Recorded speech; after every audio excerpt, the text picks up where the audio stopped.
Responsabilitat. Diversitat. Esforç. Solidaritat. Igualtat.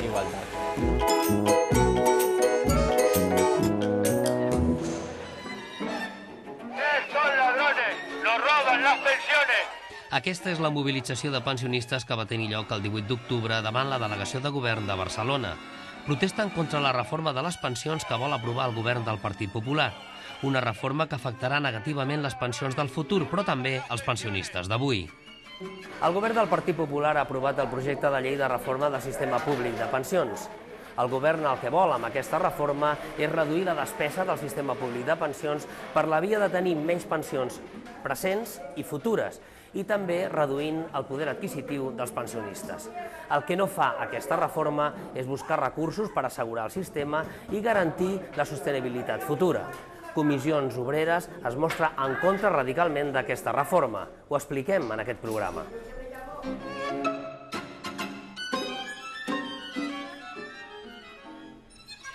El Congrés ha aprovat aquest migdia, per unanimitat de tots els grups, l'anomenat Pacte de Toledo sobre el futur de la seguretat social i les pensions. Tots els grups estan compromesos. El juliol de 1995 va néixer el Pacte de Toledo, aprovat per unanimitat de totes les forces polítiques presents al Parlament espanyol i amb el consens de les organitzacions sindicals i patronals més representatives. El Pacte de Toledo apostava pel manteniment del sistema públic de protecció social i avisava de la necessitat d'afrontar determinades reformes del sistema per garantir-ne l'eficàcia i el futur. Aquest pacte volia silenciar les veus apocalíptiques que vaticinaven la fallida del sistema, però que en realitat tenien un interès econòmic de vendre plans de pensions privats.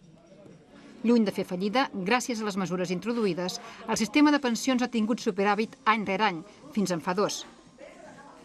Ara compta amb un fons de reserva que arriba als 59.385 milions d'euros, però el govern ja en va utilitzar el 2012 i el 2013 18.600 milions i es preveu que el 2014 tregui 6.000 milions d'euros més per pagar pensions. El Pacte de Toledo ha significat una cosa molt important perquè és un pacte parlamentari que el que va permetre va ser vehicular les reformes en el temps i sobretot pactar-les, de manera que es va deixar la reforma de les pensions fora del debat partidista, es va intentar fer-ho d'una manera més racional, més tècnica, i la veritat és que les seves recomanacions van ser molt importants perquè han permès una reforma progressiva, esglaonada i prou acceptable del sistema de la seguretat social. El plantejament del Pacte de Toledo era fonamentalment incloure reformes per garantir la sostenibilitat financera del sistema i introduir una certa racionalitat.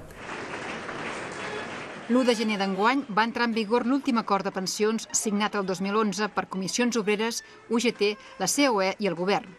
L'objectiu d'aquell acord era mantenir l'equilibri entre cotitzacions i pensions i així garantir la sostenibilitat del sistema.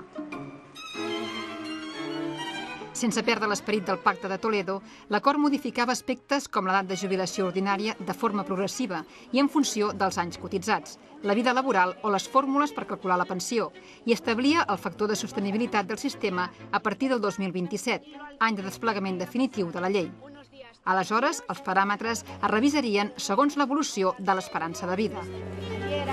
La reforma del 2011 segueix una mica l'estela de les anteriors reformes del sistema de la seguretat social. Era una reforma que, evidentment, pot ser vista des de moltes perspectives, però en termes generals jo crec que era una reforma que s'adaptava prou bé a l'esperit dels principis del Pacte de Toledo.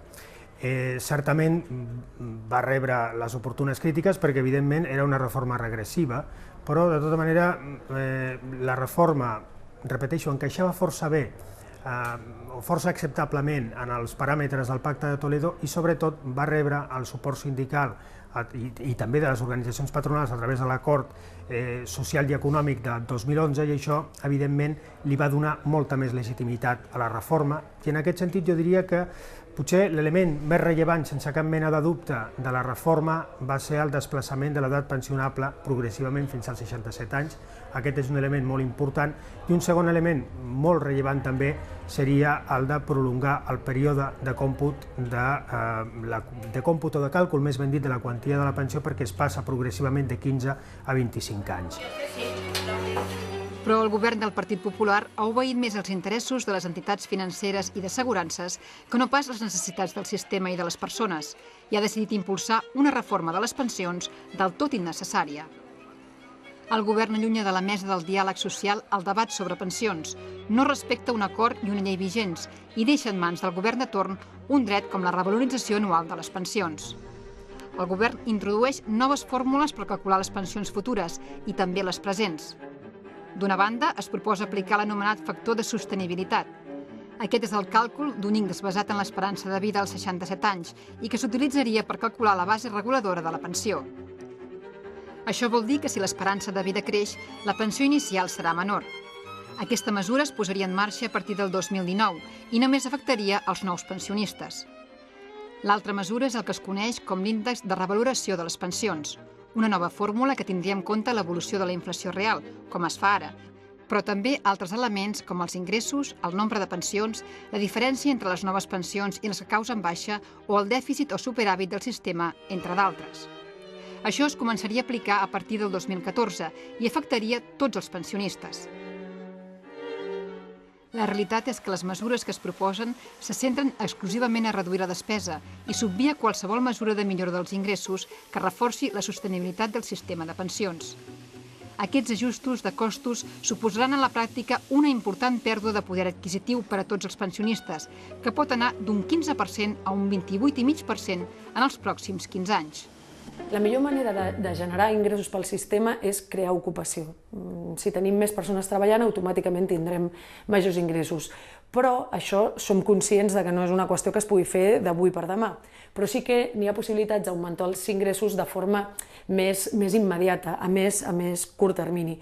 I passen sobretot per millorar les cotitzacions, no només la quantitat de cotitzacions, sinó la qualitat de les mateixes, és a dir, millors condicions laborals, millors salaris, millor salari mínim interprofessional i un seguit de mesures que es poden aplicar per millorar els ingressos. És possible que creixi l'esperança de vida i que estem més temps cobrant la pensió, però si hi ha creixement econòmic basat en ocupació de qualitat, aleshores dotarem el sistema de recursos i el farem més sostenible.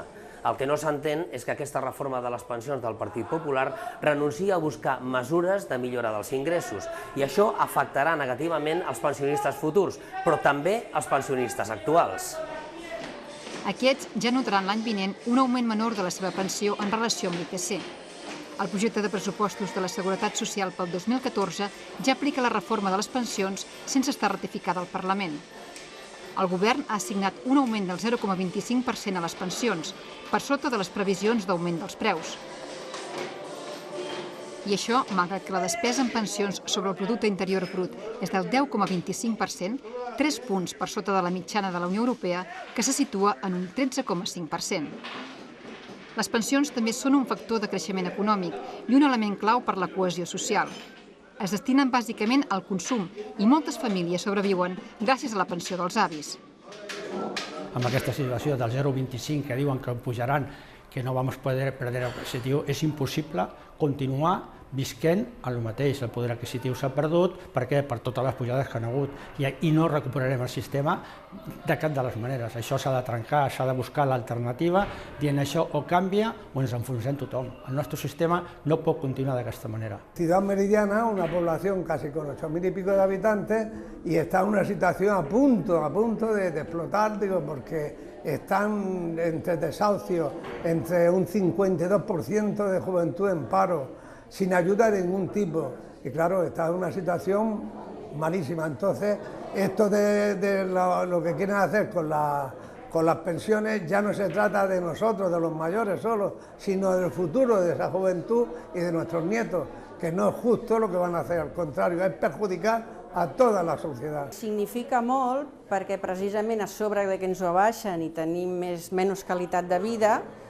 també tenim que ajudar les famílies, perquè tenim fills parats, tenim més petits que cuidar i significa molt. Clar, i llavors trobo que estan pensant molt malament perquè es gasten coses amb altres coses que no tindrien que fer i a nosaltres ens ho estan retallant tot, amb sanitat, amb els medicaments. Si hablamos de derechos y de obligaciones, no tienen derechos a tocarnos las pensiones. Yo soy pensionista, y el plan que llevamos es para bajarnos las pensiones y no estamos de acuerdo que nos bajen las pensiones, ¿vale? Y hablo en nombre colectivo de todas esas personas que están aquí. ¿vale? Que se rebajen el sueldo ellos. Aquesta reforma de les pensions que vol impulsar el govern del PP és molt injusta, ja que pretén enfrontar generacions. Es presenta com inevitable que els actuals pensionistes hagin de fer ara sacrificis per garantir les pensions del futur dels seus fills o nets. Les mesures del govern reduiran totes les futures pensions i no garanteixen el futur del sistema. Aquest fet és molt injust per al jovent, amb més d'un 50% d'atur o amb contractes precaris i salaris molt baixos.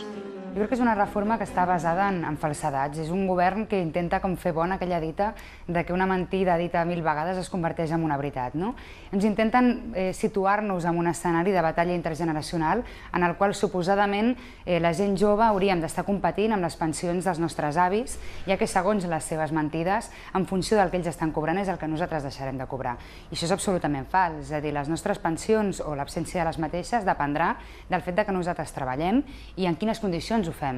Per tant, probablement el nostre major enemic no està en la reforma de pensions com la pròpia reforma laboral que va aprovar aquest mateix govern. El nostre sistema públic de pensions és un sistema solidari, tant territorialment com intergeneracionalment. És a dir, les pensions actuals les paguen els treballadors que estan en actiu amb les seves cotitzacions i aquests treballadors actuals pretenen que en un futur, quan siguin pensionistes, les seves pensions les paguin els futurs treballadors. El que s'està pretenent és enfrontar a generacions. Vol dir que se li demana a l'actual pensionista que sacrifiqui part de la seva pensió, que perdi poder adquisitiu o que quan li calculin la pensió sigui de més baixa quantia perquè el seu fill o el seu net puguin tenir dret a una pensió en un futur. Això és absolutament injust. Per què? Primer, perquè la persona pensionista ha generat el seu dret amb el seu treball i amb el seu esforç contributiu. I per altra banda, perquè el fill o el net només tindran dret a cobrar una pensió en un futur si treballen, perquè les pensions es generen amb el treball, amb les pròpies cotitzacions. La sostenibilitat futura del nostre sistema públic de pensions passa essencialment per l'increment dels ingressos, i Comissions Obreres té propostes concretes i efectives per fer-ho. Comissions proposa, com a aplicació immediata, l'increment temporal de les cotitzacions a la Seguretat Social per contingències comunes, mitjançant un esforç compartit entre empreses, treballadors ocupats i l'Estat. D'aplicació progressiva, Comissions proposa l'increment de la base màxima de cotització. També acostar la base mitjana de cotització del règim especial dels treballadors autònoms amb el règim general. L'Estat hauria d'assumir les despeses de personal de la Seguretat Social i s'haurien de convertir els programes de reducció en la cotització en altres de bonificació a la contractació a càrrec dels pressupostos de l'Estat. Finalment, i amb caràcter estructural, Comissions proposa polítiques de reactivació econòmica per recuperar els 3 milions de llocs de treball perduts amb la crisi. També cal lluitar contra el frau i l'economia submergida i cal que l'Estat assumeixi el finançament de les prestacions per mort i supervivència, així com l'impuls d'una imprescindible reforma fiscal. Nosaltres, amb les propostes que estem fent, el que persegueixen és un doble objectiu. Per una banda, fer viable el futur de les pensions, alhora que es garanteix la protecció de les persones pensionistes, de les actuals, però també de les futures. Nosaltres estem plantejant tot un seguit de mesures que el que han de fer és millorar els ingressos. Algunes són a més curt termini i altres són a més llarg termini. A llarg termini, i l'objectiu bàsic és que generi ocupació i, per tant, ens hàgim de preocupar menys dels ingressos que entren al sistema. El govern de Rajoy amb aquesta reforma menysprea el diàleg social, la concertació política, els acords socials i fins i tot la normativa vigent. Això no és una crisi, és una estafa. Garantir el sistema públic de pensions passa per millorar els ingressos i no per reduir el poder adquisitiu de les pensions presents i futures. A més, aquest debat de les pensions es fa en el marc d'unes polítiques europees que res tenen a veure amb les necessitats i els interessos de la ciutadania. Els més febles d'aquesta societat continuen carregant amb els costos de la crisi.